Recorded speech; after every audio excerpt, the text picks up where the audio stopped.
Le muesli croquant, la liberté de se faire plaisir.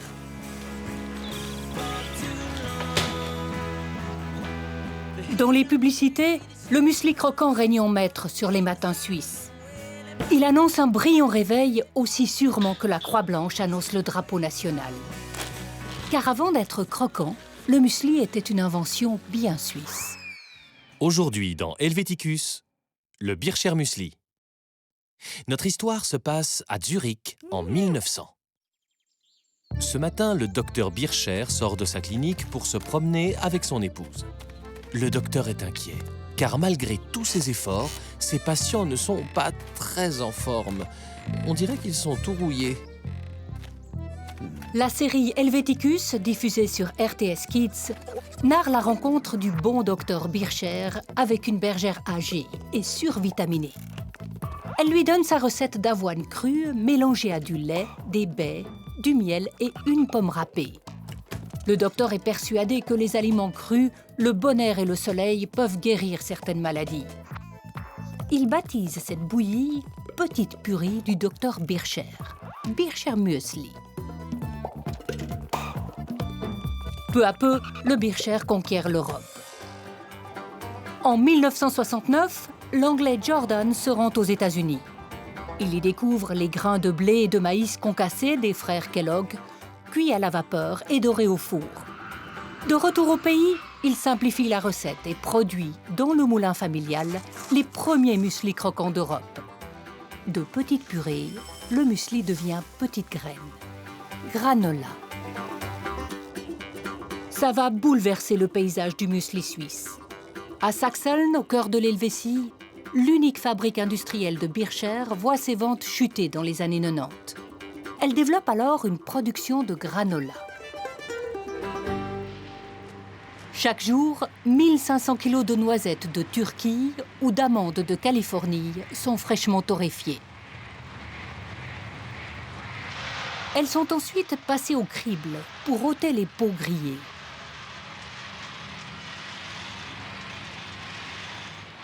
Deux équipes se relayent toutes les 4 heures pour les trier à la main. Toute noisette suspecte est ouverte. Si elle est rance, elle termine sa course dans le bac à fourrage pour le bétail. Un travail minutieux et un savoir-faire dans les mélanges des ingrédients que la maison a acquis en 40 ans d'expérience.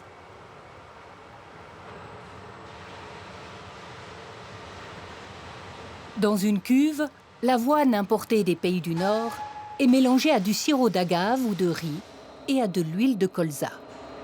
Du colza pressé en Suisse, mais dont les graines viennent de l'étranger.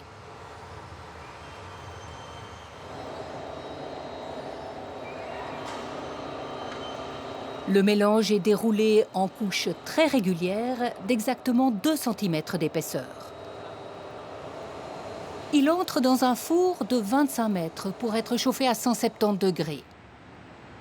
Chaque heure, 1300 kg de granola défilent ici.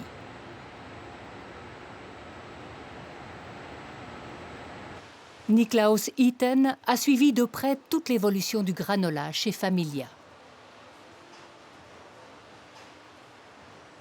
En 1999, je crois, on a installé le premier four à couloir. Parce qu'avant, on a cuit les pièces croustillantes comme à la maison, sur les plaques de four. Après 25 minutes de cuisson, le ruban est brisé en morceaux. On vérifie qu'il corresponde bien à l'échantillon de référence. Dans cette armoire sont tenues secrètes 140 recettes, autant celles demandées par les clients que celles produites sous le nom de Familia. 42% de la production est exportée. Le reste se retrouve dans les étals de nos magasins chez Coop, Migros ou Manor, sous différentes marques. Pas de doute, ces granolas sont bien fabriqués à Obwald.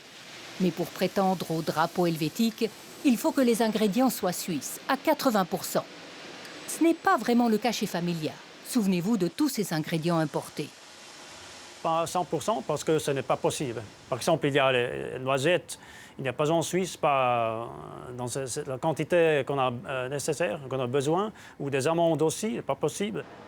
Les ingrédients, la plupart viennent de l'étranger, bien sûr, parce que comme on ne met pas les fraises fraîches, on doit mettre des fraises lyophilisées. Et s'il n'y a pas de producteur en Suisse, on doit prendre à l'étranger. Mais je suis de l'opinion que ce n'est pas seulement la composition, ce n'est pas seulement les ingrédients, mais c'est aussi le savoir-faire qui définit si un produit peut être nommé un produit suisse ou pas. Aujourd'hui, les 3/4 de la production de l'entreprise sont du granola.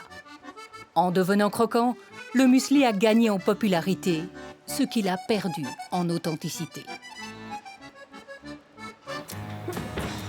Les granolas sont désormais les vedettes d'un petit déjeuner qui promet de nous rendre efficaces et productifs pour la journée. C'est délicieux. Mais est-ce vraiment aussi sain ?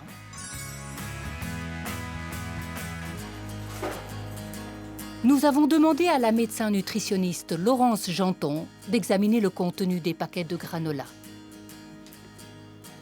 On a tendance à voir dans les publicités beaucoup d'images sur les céréales. On se dit qu'il y a beaucoup de fibres dedans. Mais quand on regarde réellement la composition, il n'y en a pas tant que ça. Et si on respecte une portion de muesli, je dirais en moyenne, on a entre 2 et 3 grammes de fibres dans une portion. Sachant qu'on a des besoins de 30 grammes par jour, c'est relativement peu. D'autant plus qu'une portion, c'est bien plus petit que ce qu'on croit. 45 grammes seulement.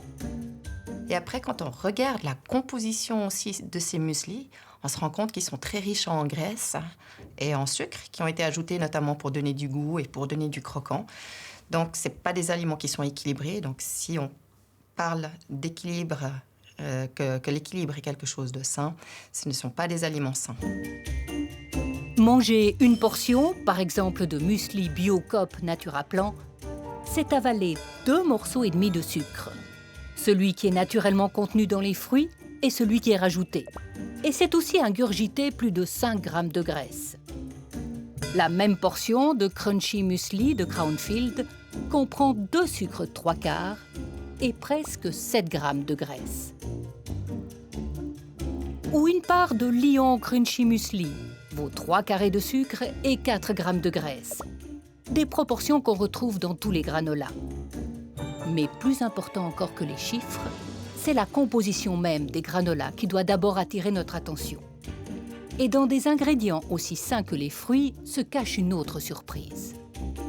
Donc, il y a à chaque fois tous les ingrédients qui sont marqués et surtout par ordre décroissant de leur contenu. Et là, par exemple, dans celui-ci, on voit que,